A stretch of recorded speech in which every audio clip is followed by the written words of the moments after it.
Okay, everybody. I thought I should point this out now. I probably should maybe charge with this sort of knowledge, but it's pretty straightforward stuff. However, it's kind of complex and could be a little bit confusing, so I suggest to verify what I'm saying because it could be incorrect. But I think there is some confusion around what is currently going on with the HEX price. Now, I haven't gone into chain analysis as to actually like what wallet is doing what, but what I can see taking place appears to be people driving the price down against themselves on one particular chain. It could be driven by a narrative being put in place where people believe that maybe if they dump everything on the Ethereum side, move it over to the PulseX side, then that will be somehow beneficial. However, for that to make sense, one must understand this, and I want to break it down. I'll kind of go a little bit slow, but I think it's worth doing. So, day 1270 for HEX, now currently on both chains. Pulse and PulseX, it is day 12, I believe, depending on what time zone.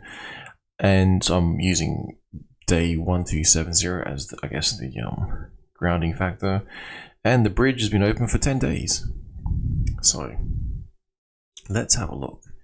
Now, before I begin, I would like to point out to people that there is a difference between, from my analysis, again, verify what I'm saying, there is a difference between a farm and providing liquidity.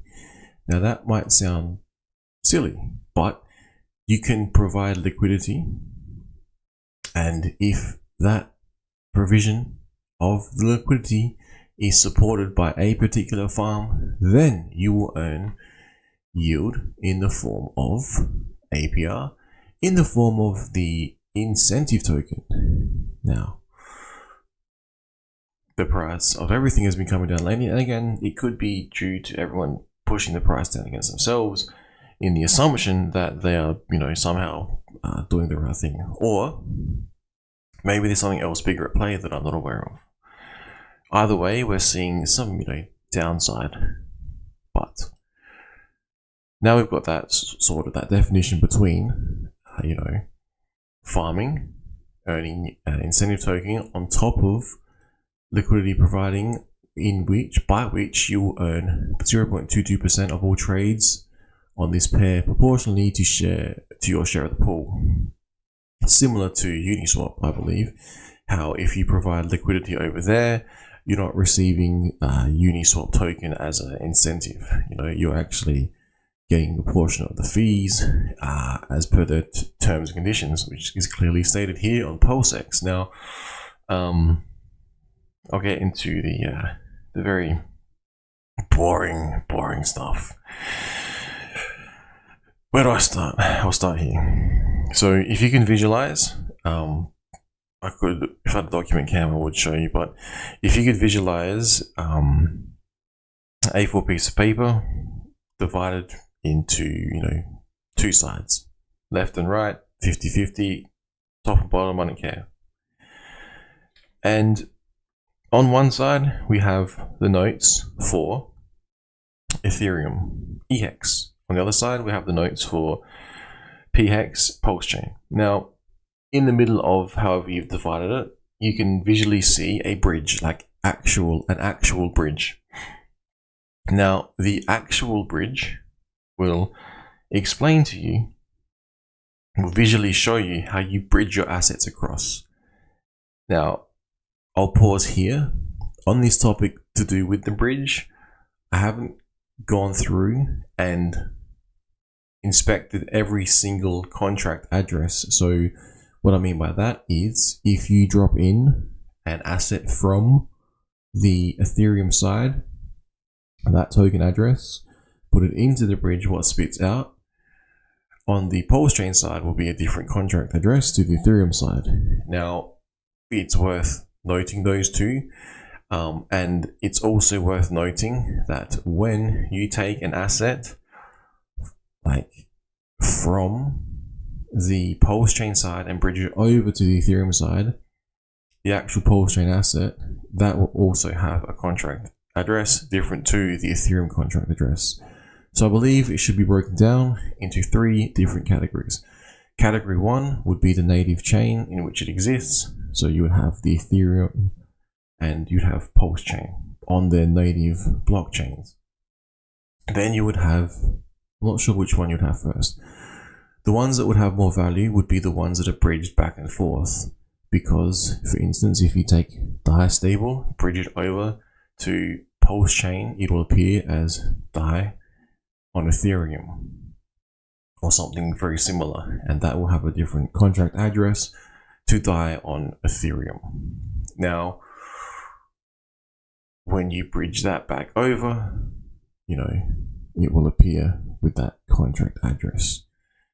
The other one, the other copy, would be the copy of DAI, which would not have the same value amount. You can hear my voice is starting to stagger because I've just confused myself. But basically, that would be the third category. You would have the copy of DAI. So if you held DAI on the day of the fork, you put in the settings, you would then have DAI, which exists on Pulsechain, which would have a different contract address to the DAI that you've bridged over across onto Pulsechain, which would be stated as DAI on Ethereum, which would have a different contract address to the Ethereum contract address. Thank you for tuning in. Thank you. Now, so understanding that is probably a simple step, maybe a checkbox, like a self-check you should go through if you're even planning on engaging in anything to do with cryptocurrencies on relevant blockchains that have tokens, like token addresses, smart contracts, and the like.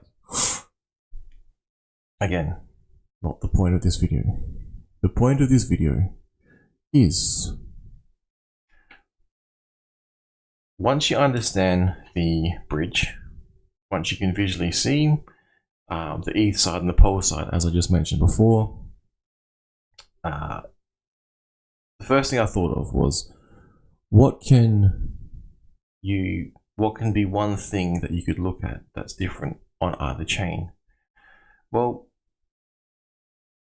you have T-shares on the Ethereum side and you have T-shares on the Pulsechain side. Then I thought, underneath those dot points, if you can visually see this in your mind or you're taking notes, on the ETH side, under the T-shares, what's some factors to do with T-shares? If you have less stakers, then you'll have a higher APY.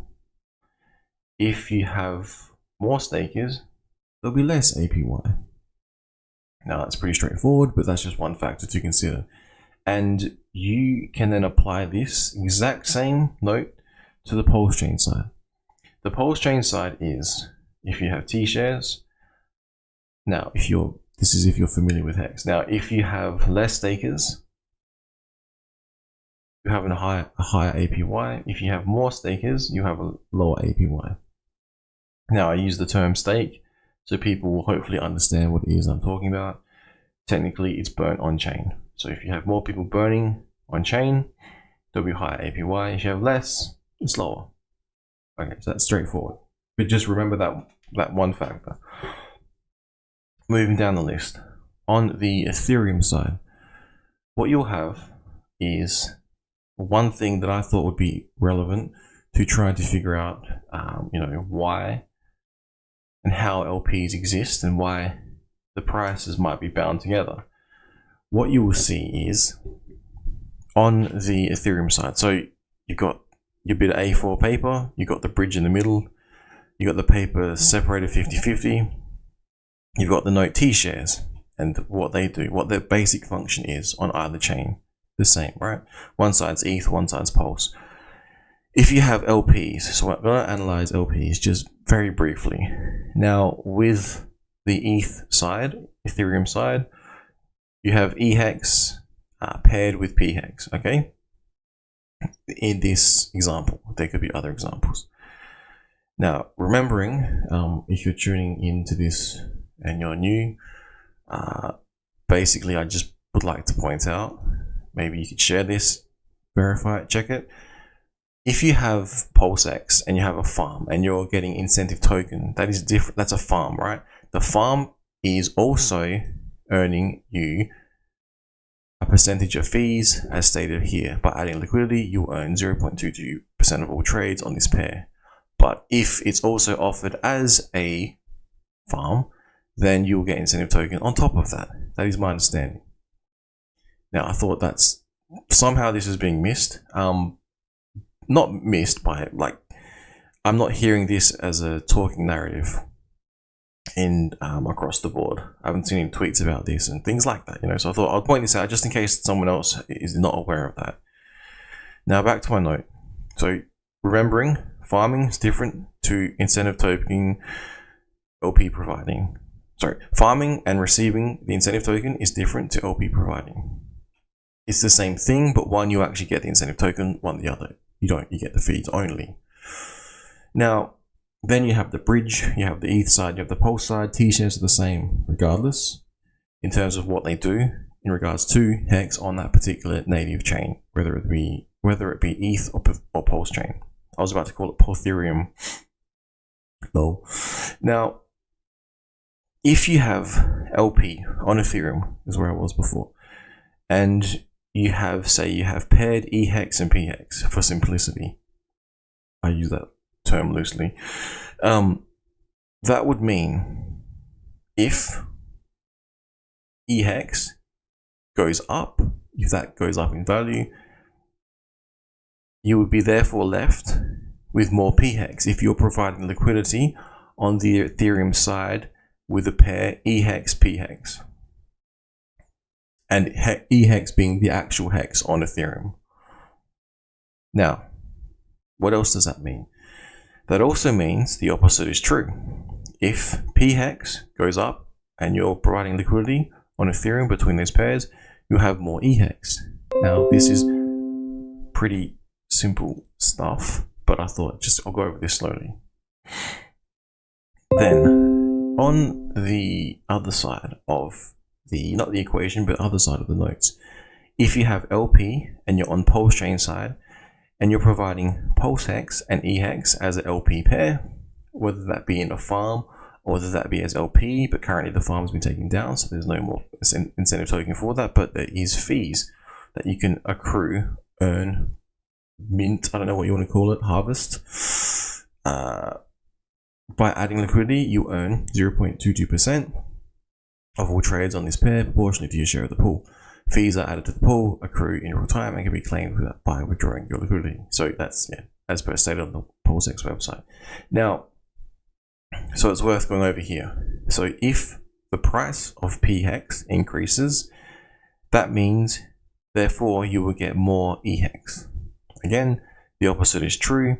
If HEX increases, you have, therefore, more PHEX. Now that's a pretty simple statement, but remember it exists on both sides, on the Ethereum and Pulse.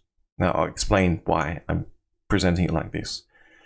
It's sort of the basic building block foundation before I can explain other statements with the correct context. So again, you have the notes, ETH side, Pulse side, the bridge, T-shares are the same.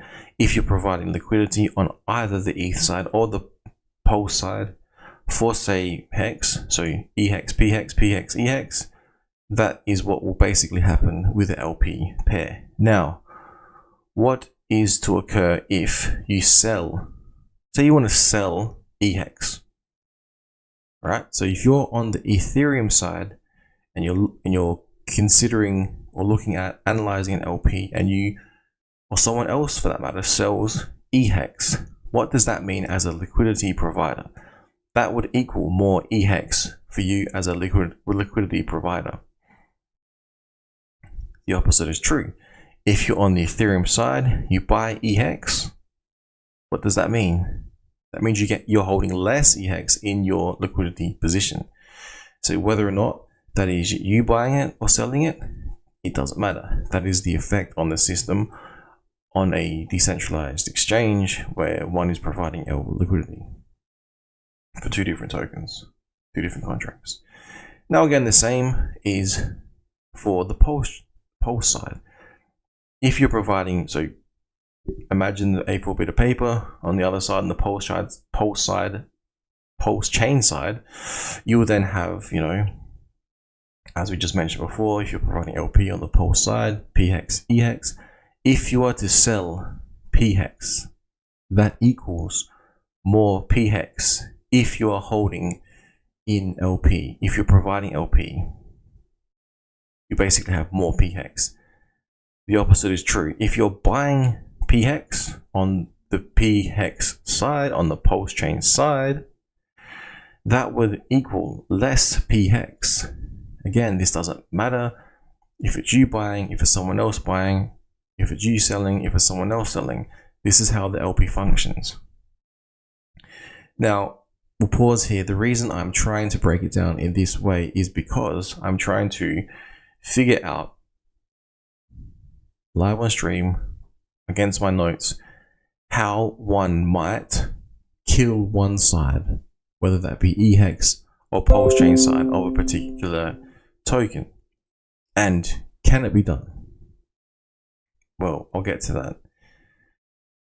The next thing I thought I would bring into the A4 bit of paper after we've covered ETH side, pulse side, bridge, T-shares, LP providing, and what the effects are of selling or buying either EHEX or buying HEX, selling or buying PHEX, selling or buying PHEX, and what that does as an LP provider. Other factors you might want to consider. Think about scarcity. Think about, if you're on the Ethereum side, how can you create scarcity within a token? Whether that be intentionally, whether that just be a function of how it operates, you know. You're likely to see scarcity increasing if you are burning your particular token. So say you're chasing T-shares. You also see scarcity on the Ethereum side if you are bridging your HEX over to the other chain, because then it will be locked up on the bridge. So if it's locked up on the bridge, you can go through and, you know, rule out what it's not doing. So if it's burnt, it's not locked on the bridge. If it's burnt, it's not sitting as liquidity somewhere. If it's burnt, it's not sitting in someone's wallet. It's not sitting liquid. Now, again, if you are seeking scarcity of this particular token, HEX being an example here on Pulse Chain, you burn it, you're most likely, you are chasing T-shares because you've burnt it. If it's locked up on the bridge, it is also in a state that makes it more scarce. Again, if it's burnt, it's not sitting liquid in someone's wallet. If it's burnt, it's not sitting in an LP. If it's burnt, it's not locked up in a bridge because you can go through and rule out the other. So you can locate where the particular token is held. That is how you create scarcity within the HEX ecosphere. Thank you for tuning in. You might have to go back and start from the beginning just to get the proper context. Basically, I'm just covering, if you can visually see an A4 piece of paper, you have Ethereum on one side, Pulse on the other side, you have T-shares, you have LP providing for HEX, EHEX and PHEX, PHEX and EHEX. You have the function, the result, I guess you would call it, of what happens if you sell either EHEX or buy EHEX. If you sell EHEX, you have more EHEX as an LP holder. Doesn't have to be you selling, could be someone else. If you buy EHEX, you have less EHEX as an LP provider, could be someone else buying. The opposite is true on the Pulse chain side.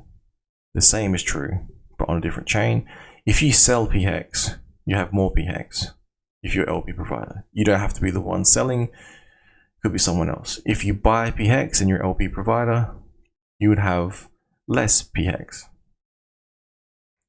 To create scarcity within the system, you would then see burning or bridging. So why is this important? This is important because if it's not locked, it's not in the LP on ETH. If locked, it's in the LP on Pulse. Hope that makes sense. On the Ethereum side. Now on the Pulse side, if locked, it's not in the LP on the Pulse side. If locked, it's in the LP on the ETH side. So again, just for some more context. So if locked, if the HEX is locked, it's not in the LP on the ETH side. So it's been bridged over. It's in the LP on the Pulse side. Now, if it's locked on the Pulse side, it's not in the LP on the Pulse side, it's in the LP on the ETH side. Because remember, to bridge it and to make sure you're using the right contract, that is what would happen. It would move across the bridge. Now, the reason I'm looking at that and those simple statements is because if you are trying to kill one particular chain of a token, say HEX on Ethereum, if you're trying to kill that, how would you do it? I'm trying to figure this out. And if you're understanding how the bridges work, how the T-shares work, how the LP works, how the scarcity works, and where it's locked, where it's located, you'll come to the realization that it's bound by LP on both sides. Now, the reason to do this is literally to derive a price on either chain.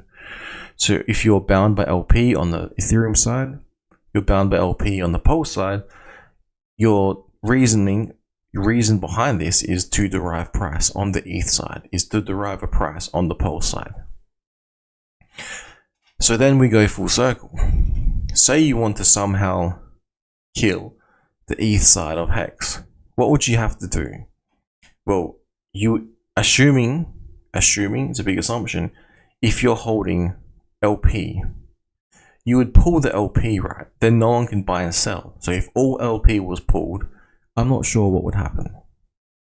Trade would not be able to take place on that particular pair. Therefore, no arbitrage would be able to take place on that particular pair. However, if it's bound by LP, and then you realize that you've killed off a particular side, and the reason for the bounding is to derive a price, then the fact that you kill off one side and try and kill off the price on that side will reflect on the other side. It will literally drag down the price of the other side, even if you're the one trying to purchase it on the other side. Now, it's not because you're trying to influence the price on either side by doing a particular action.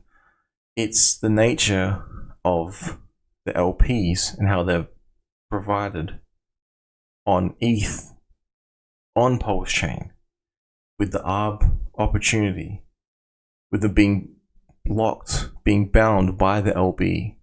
And the reason they're bound by the LP is to derive a price. Because I tried to think, if you want to kill a particular side, how would you do it? No liquidity, no trading. If there's no liquidity and if there's no trading, then that means on the other side, where the LP exists, for say, in this example though, for PHEX and EHEX, if there's no price against those two, why would anyone want to trade in them? You could argue, well, they're going to trade against a stable, if they're going to trade against something else. Yes, okay. That is a possibility. But then in this system, it's almost a self-feeding system.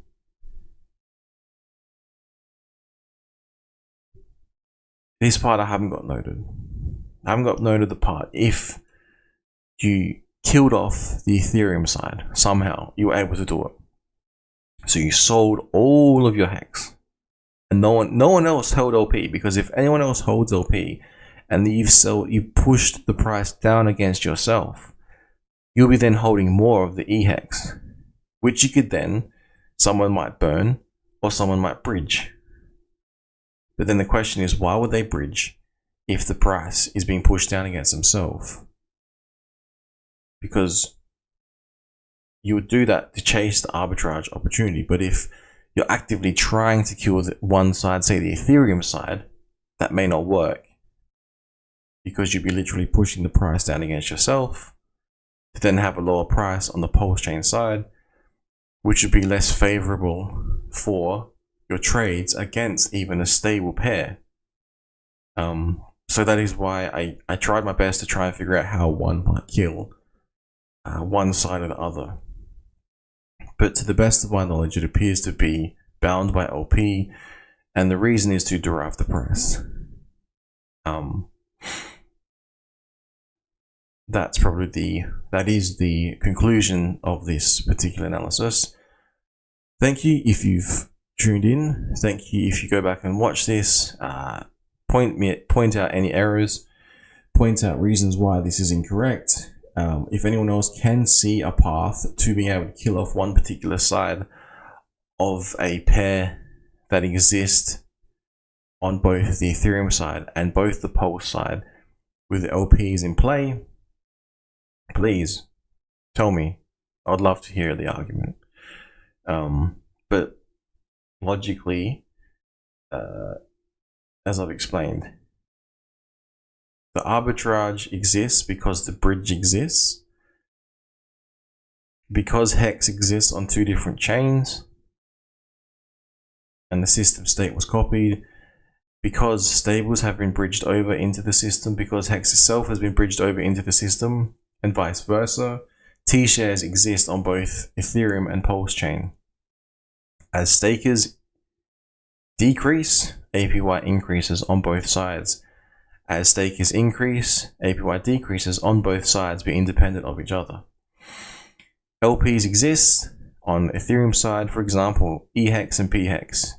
If EHEX increases, that means you have more PHEX, just as if PHEX increases on the Ethereum side, you have more EHEX.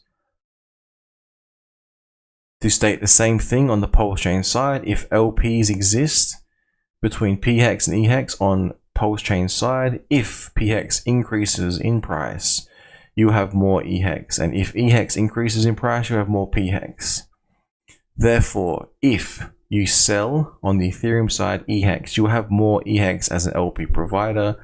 If you buy on the EHEX side on Ethereum, you have less EHEX as an LP provider. Now the same is true, but on the Pulsechain side, if you are providing LP on PHEX, EHEX on Pulsechain, if you sell PHEX, you have more PHEX. If you buy PHEX, you have less EHEX. Now, the way to create scarcity within this system, within HEX, is to burn your HEX. This creates scarcity. This is a function of T-shares. Also, to create scarcity, you can bridge, you can lock your HEX away because you're sending it to the bridge, which then gets redeemed on the other side. This works both ways, independent of each other, although there's only one bridge. Now, if you are locked, you're not in an LP on the ETH side. So if you've locked up EHEX or HEX on Ethereum, that does not exist on the LPs. It cannot exist on the ETH side. It will be in the LP on the PLS side, unless someone for some reason just decides to hold it in their wallet. Likewise, if you're on the Pulsechain side and you have PHEX, it won't be in the LP on the Pulsechain side. It will be in the LP on the ETH side, unless for some reason someone's just holding it randomly. Now, because of this, because of what I've just said, these two systems are bound by liquidity. The reason they're bound by liquidity is to derive a price. So as I said, if you sell, you get more of one. If you buy, you get less of one. This locking between the systems makes it extremely difficult, if not impossible, to kill one side off completely without affecting the other side. Now, the only thing I can think of is if you were to not buy or sell any HEX on the Ethereum side. If you were to pull all the liquidity, but then there'll be no price, then there'll be no arb opportunity, and you'll be driving down the price.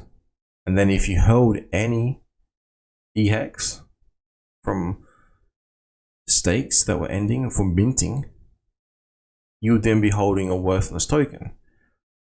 Now, a worthless token, which exists on 2 chains, will drive down the price on the other chain. Now, you could say relative to the price of the other token, that is better for the other token. But if you are driving down the price of the thing that you want to go up in price, that's pretty straightforward what's happening. So again, happy to be told how this is incorrect, but I just can't see a way in which you can completely kill off one side without negatively affecting the other side's price, because they're bound by LP, and the reason they're bound by LP is to derive a price, because without any LP, no price would exist, no trading would take place. It would literally be like holding bottle caps and no one wants to buy them, so therefore there's no price. All right, thank you. Again, just some brief notes, some brief analysis on Pulsechain, on PulseX, specifically to HEX. And just remember that farming is different to LP providing. You can provide LP and get an incentive token, but if no farm exists for your pair, you only get fees by providing liquidity. I'm pretty sure that is clear. I'm pretty sure everyone else understands this. Have I tested out? No. So someone does need to, if they're so inclined to, maybe they can go through and test that in the real world environment. Basically at the moment it's theoretical because I haven't seen it in practice. But that is about it. Thank you for tuning in. Free speech signing out. Again, it's just one of those things I think about.